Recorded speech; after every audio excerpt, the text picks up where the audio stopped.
Hi crafting friends! Welcome to Melissa's Crafting Treehouse. Today I have a project for you that features the Valentine Keepsakes stamp set.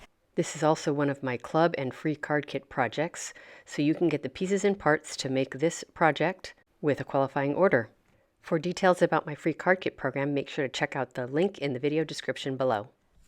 So for my card, I've got 3 panels that are 2 1/8 by 2 1/8.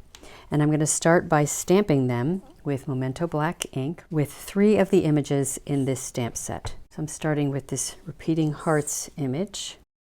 Next I'm going to stamp this flower repeatedly on my piece. And each time I stamp, I'm going to turn it in a slightly different direction so that the images look natural. And last but not least, I'm going to stamp this, which is my favorite of the images. It's like a flower garden with hearts. Next, I'm going to be using one of my favorite new tools. It's a blending brush, and as you can see, it's a bunch of very fine bristles that make up the brush, and it's just beautiful for creating smooth, blended textures. I'm going to start with my Sahara Sand ink, and I'm going to blend some ink onto these repeating hearts. You can see the ink goes on very smoothly. You don't really see any texture from the application tool, which often happens with sponges. So when I do it, I like to leave a little bit more of a light area in the center.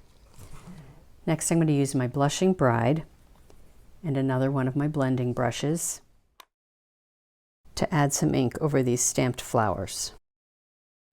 And again, I'm doing it so the ink is the darkest on the outside edge, fading to the smallest amount of ink in the center. Now for this piece, which is going to be my focal piece, I'm going to start with the Blushing Bride ink. This piece is going to have a couple of different colors in it.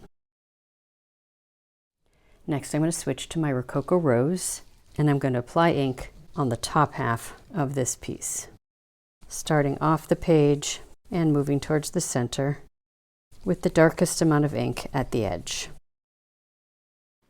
Now that I'm done with my 3 pieces, I'm going to get started with the other preparations and assembly of my card. Now my black background layer is dry embossed with the Subtle 3D embossing folder. This is not required, but I think it adds some added texture that I really like. And I always spray my cardstock before I put it through the Stampin' Cut and Emboss machine. And that just allows the deepest possible impression in the cardstock. Now I'm simply adhering the layers of my card. Now if you receive a free card kit in the mail, you'll either receive a Rococo Rose piece of cardstock or a piece of Blushing Bride. And if you're receiving 2 of each kit, you'll likely be getting 1 of each. Both of them work just fine as a background layer, as I've used both of these inks on my stamped elements. Now this element with the heart garden is what I consider to be the primary focal element, and so I'm going to start with attaching some ribbon to this piece. This ribbon has 2 sides to it, one that's sort of a satiny look and the other that has more of a gold glittery kind of look. I'm attaching my ribbon so that the gold glittery side is facing out.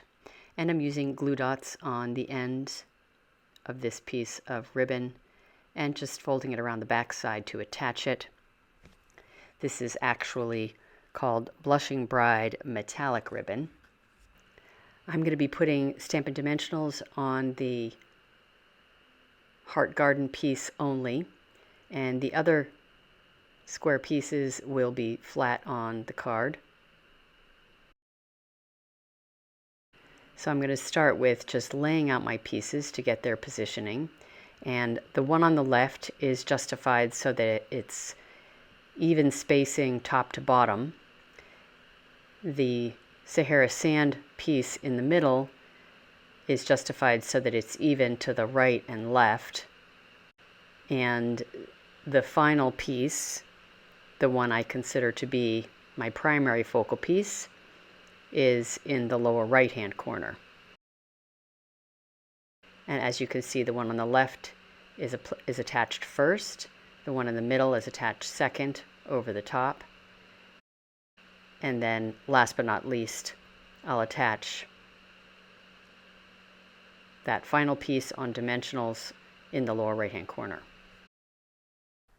I've got one final element on this card to share with you, and that is the sentiment piece. I'm using a small piece of black cardstock, and I'm going to punch the ends with the Treasured Tags punch. Now this is such a tiny piece that I can't possibly hold onto it and punch the ends, so I've got a little punching handle there. I've got a little bit of adhesive on the end of my handle, and I'm just attaching it to my sentiment piece. And then I can stick it into the punch and control how I'm punching it. I like to always turn over this style of punch just to make sure that my cardstock piece is centered on the cut shape. And then I'm just going to turn it around and do the other side. Now for this piece, I'm going to heat emboss on it in white. So I've used my Embossing Buddy first, which is my anti-static tool, so that the powder doesn't stick where it doesn't belong. And then I've stamped my sentiment in Versamark ink. And then I'll put it into my white embossing powder and heat it with my heat tool. After I finish heat embossing, I'm going to add a couple of rhinestones to either side of the sentiment just to bling it up a little bit, as you can see here.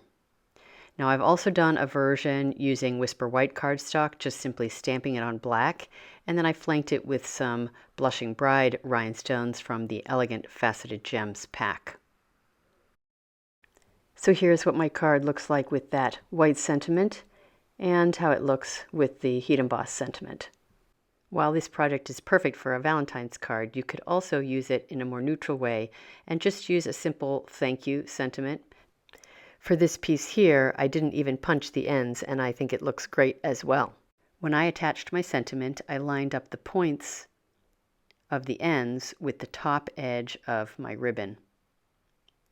And also keep in mind that you have the height of the ribbon to contend with, so I'd recommend putting your glue dots towards the top edge of the sentiment so that the glue dots are not on the ribbon.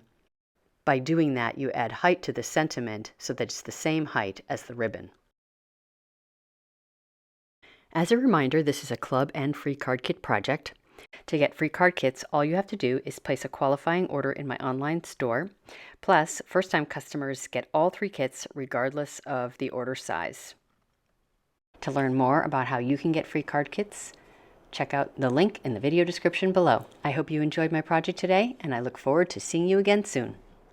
If you enjoyed this video, please give it a thumbs up, share it with friends, and subscribe to my YouTube channel. Thanks for spending some time with me today, and happy crafting!